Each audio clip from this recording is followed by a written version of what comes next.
My name's Jefferies and I've recently completed a PhD in design.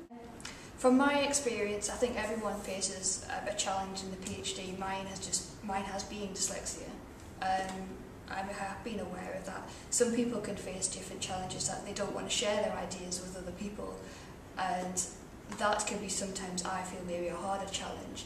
But I think for me, creating these videos and sharing them with people, as well as giving me that space to reflect on my process, I think it has a greater value in disseminating it to other people to show that there are different approaches to writing, whether they're in the same position as me or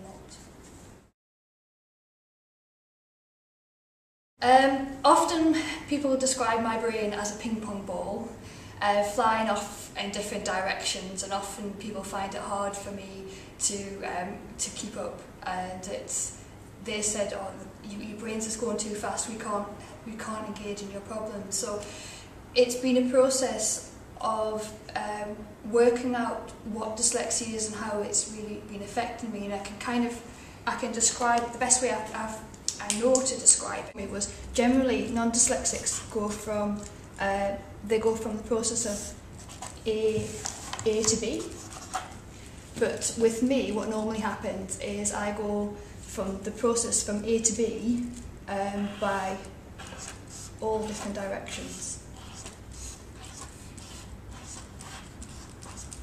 Then I end up at B.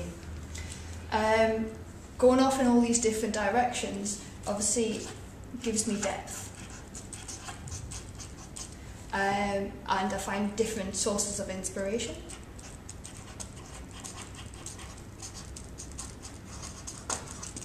However, the main challenge that I faced, even though these are really positives of being dyslexic, is because I don't really take this linear route, as well as spelling.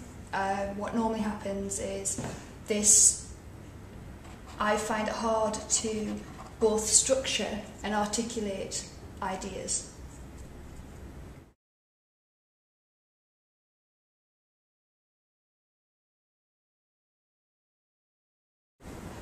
I've tried to overcome them just based on my background and based on me having formal design training, and more recently from experiences from my PhD. And my background, from a young age I've always been encouraged to understand how I learn, and I was aware of my dyslexia from probably around the age 6, I can definitely remember that. And everyone's like, you've got to kind of work out your own way, and I say kind of design my way around that. So that's a lot of self-awareness from a very early age.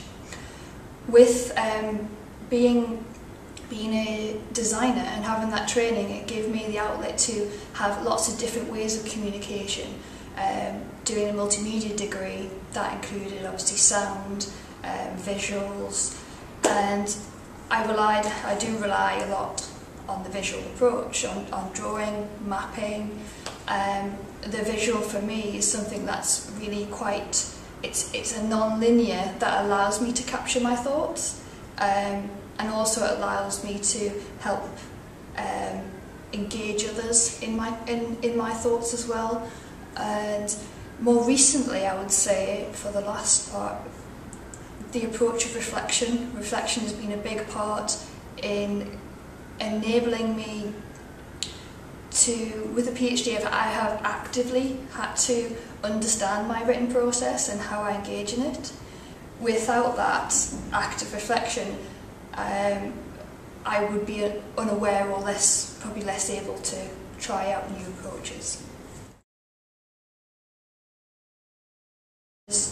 The key skills I would have developed are, I would say, communication in different forms and obviously reflection. But I wouldn't necessarily say that they're skills. I would probably say more they're kind of attributes, because I always like to be open to people's responses or feedback, because they've taken the time to give you feedback. And then you've obviously got to take responsibility for, this is your problem, it's not everyone else's problem. So you've got to work out, by being actively engaged in understanding what you're doing, how you are going to then put that back into your work, and so you can try out different approaches, so it is your responsibility. So you would emphasize that it's an attitude rather than a skill. Yeah. But if you're not born with that attitude, for example, how do you cultivate it?